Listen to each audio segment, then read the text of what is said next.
자, 이번 시간에는 지금까지 우리가 이 수업에서 풀었던 문제들보다는 조금 더 복잡한 문제입니다. 그것은 입력으로 하나의 양의 정수 n을 받아서 양의 정수입니다. n을 받아서 그것을 이진수로 변환해서 출력하는 프로그램입니다. 즉 이진수 변환하기입니다.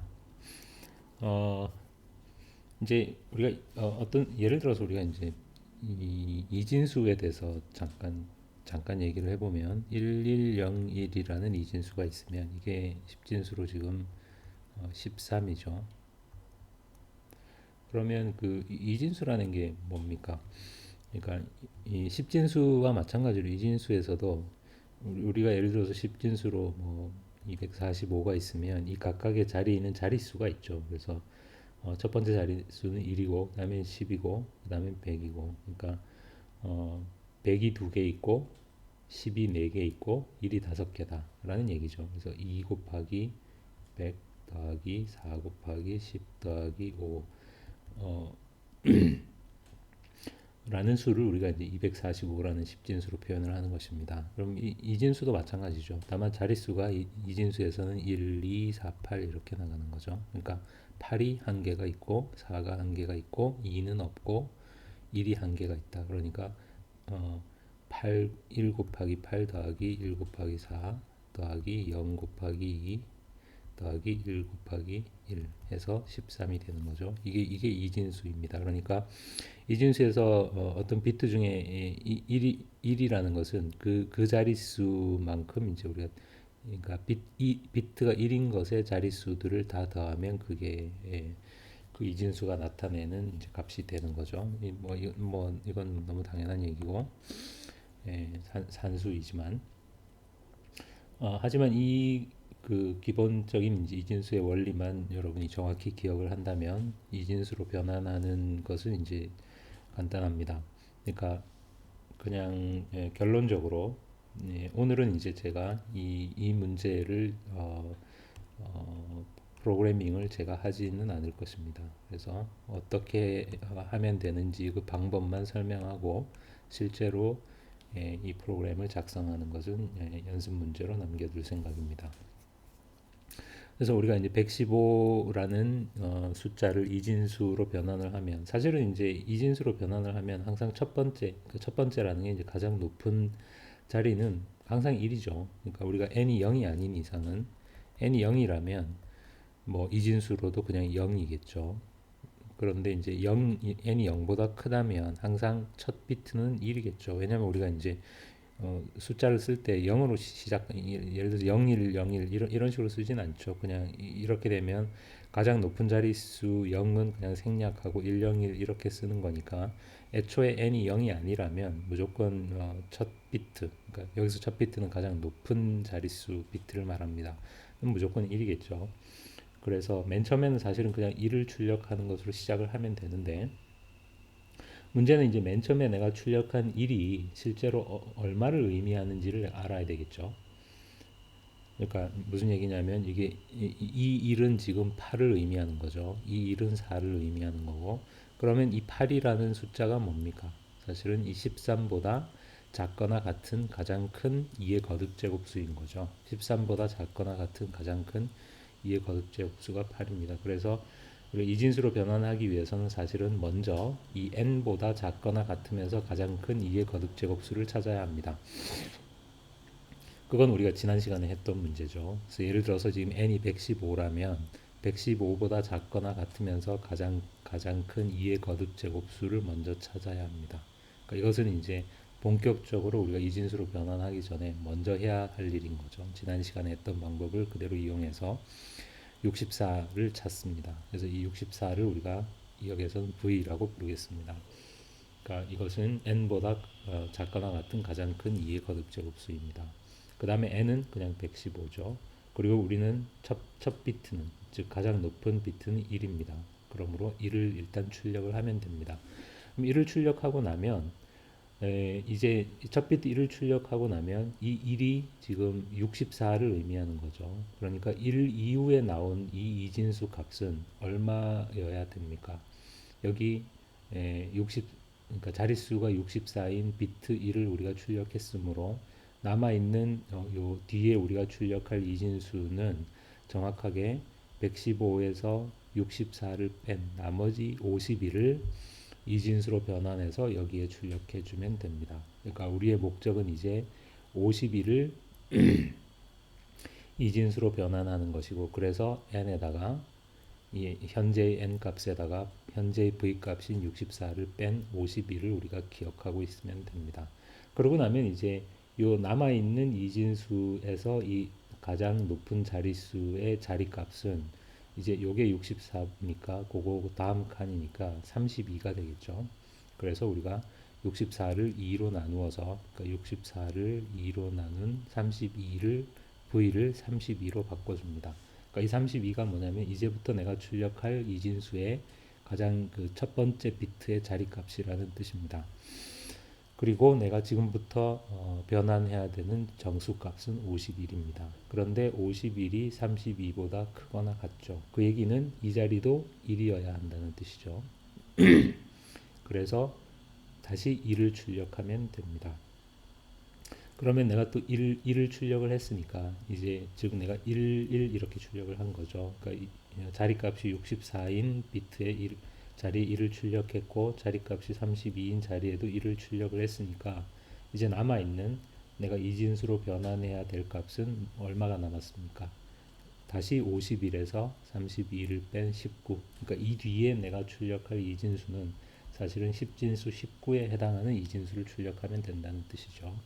그래서 n은 19가 되고, 그리고 이제 요 남아있는 비트 중에 가장 첫 번째 비트의 자리값은 다시 32를 2로 나눈 16입니다. 다시 또 19가 16보다 크기 때문에 1을 출력하고, 이 자리도 1을 출력하면 이제 이 남아있는 내가 이진수로 변환해야 될 값은 19에서 16을 뺀 3이 되겠죠. 그리고 이 남아있는 첫 번째 비트의 자리값은 8이 됩니다. 그래서 v는 8이 되고 n은 3이 된 거죠. 이제는 상황이 3은 8보다 작습니다. 그러니까 우리가 그 다음 자리에는 이제 1을 출력하면 안 된다는 거죠. 그러니까 지금 현재 1, 1 이렇게 64, 32, 그 다음에 16인 자리까지 우리가 1을 출력했죠. 그 다음에 자리값이 8인데 이제 이 다음에 내가 변환해서 출력해야 될 값은 그냥 3이니까 이 자리에 1을 출력하면 안 되겠죠. 그러면 그냥 8이 되어서 초과가 되니까, 그래서 이렇게 3은 8보다 작기 때문에 이 자리값은 이제 0이 됩니다. 이 자리의 비트는 0이 되고, 그러면 이 비트가 0이니까 내가 이진수로 변환해야 될 값은 그냥 3으로 그대로 남아 있겠죠.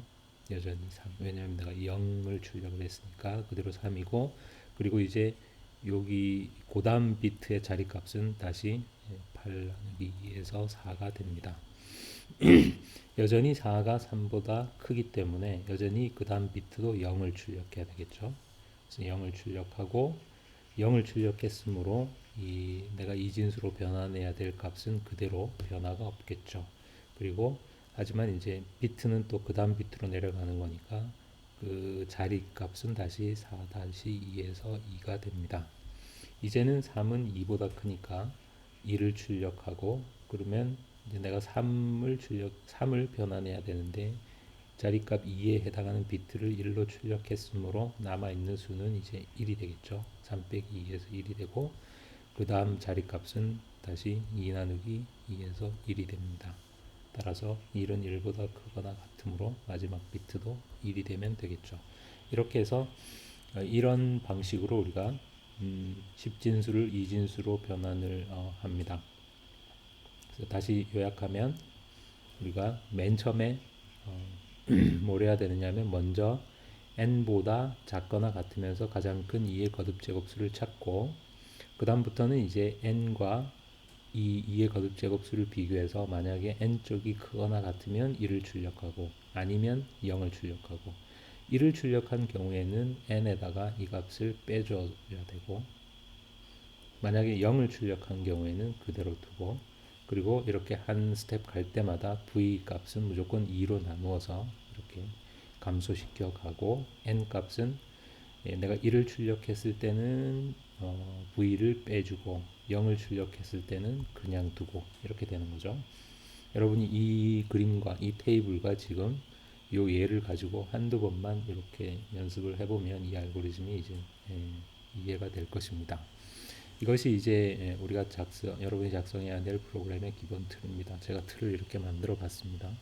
n을 입력받고 먼저 이 부분에서 n보다 작거나 같으면서 가장 큰 2의 거듭 제곱수를 v를 구합니다. 이것은 우리가 문제 6인가요? 했던 거죠. 그래서 그때 코드를 그대로 이용해서 v를 구하고 그 다음에 이제 while문을 돌면서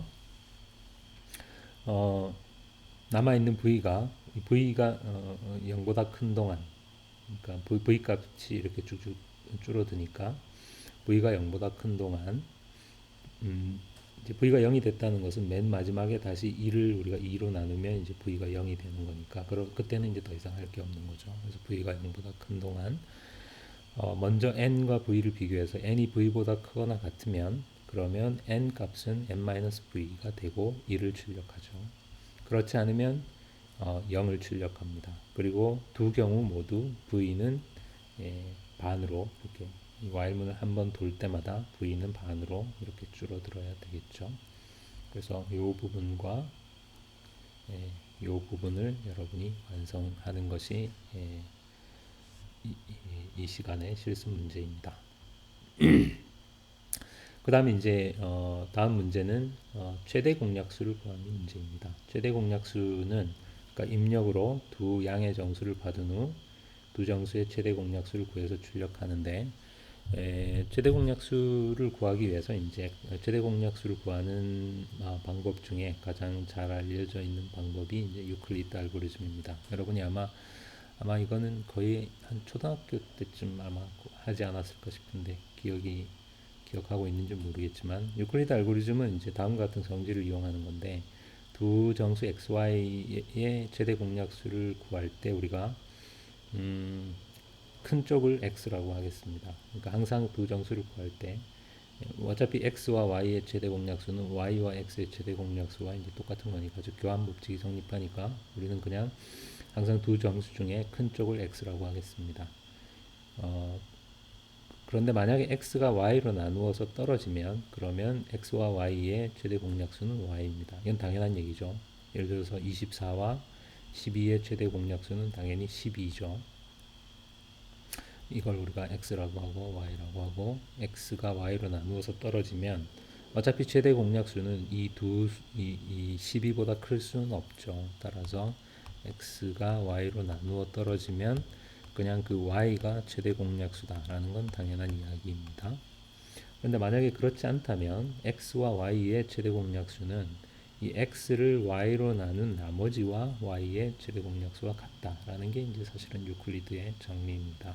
예를 들어 보면 우리가 32하고 24의 최대 공약수는 어떻게 하면 구할 수 있느냐면 먼저 32가 만약에 24로 나누어 떨어진다면 그냥 24가 최대 공약수인데 물론 그렇지 않죠. 그러면 32와 24의 최대 공약수는 24와 32를 24로 나눈 나머지는 얼마입니까? 8이죠. 24와 8의 최대 공약수와 같다는 것입니다. 24와 8의 최대 공약수는 이제는 24가 8로 나누어 떨어지니까 8이겠죠. 좀 제가 예를 너무 간단한 걸 들었네요. 32하고 14의 최대 공약수는 그러면 14 물론 18을 한번 해볼까요? 그러면 물론 나누어 떨어지지 않기 때문에 이 둘의 최대 공약수는 18하고 이걸로 나눈 나머지는 지금 14죠. 32를 18로 나눈 나머지는 14입니다. 그러면 32와 18의 최대 공약수는 18과 14의 최대 공약수와 같다는 뜻입니다. 다시 18, 둘 중에 큰 쪽을 우리가 항상 x라고 하기로 했으니까 18이 14로 나누어 떨어지지 않으니까 18과 14의 최대 공약수는 14와 18을 14로 나눈 나머지는 4죠. 14와 4의 최대 공약수와 같습니다. 역시 나누어 떨어지지 않으니까 14와 4의 최대 공약수는 4와 14를 4로 나눈 나머지는 2죠. 그래서 14와 2의 최대 공약수와 같습니다. 4와 2의 최대 공약수는 4가 2로 나누어 떨어지니까 2겠죠. 그러니까 32와 18의 최대 공약수는 2입니다. 그러면 이제 이것이 최대 공약수를 구하는 알고리즘을 사실은 거의 내포하고 있죠. 여러분이 x와 y를 받아서 항상 x, y 중에 더 작은 쪽을 x라고 하고, 만약에 x보다 y가 더 크다면 x, y를 스왑 x, y를 해서 더 작은, 더 큰 쪽을 x로 유지를 하고, 그래서 만약에 x가 y로, 그러니까 x를 y로 나눈 나머지가 0이면 그냥 y가 최대 공약수다 하고 끝내면 되고, 그렇지 않으면은 다시 반복문으로 돌아가는데, 그러니까 반복문이 필요하겠죠. 그래서 x를 y로 나눈 나머지와 y 간의 최대 공약수를 다시 구해주면 됩니다. 자, 이것을 이제 어떻게 여러분이 깔끔하게 프로그램으로 코딩할 것인지 역시 연습 문제입니다. 이번 시간에는 제가 전혀 코딩을 하지 않았는데요. 사실은 이 문제 7과 문제 8은 지금까지 이 수업에서 여러분이 배웠던 내용들에 대한 이제 가장 종합적인 일종의 과제다 이렇게 생각하면 되겠습니다. 오늘 수업은 여기까지입니다.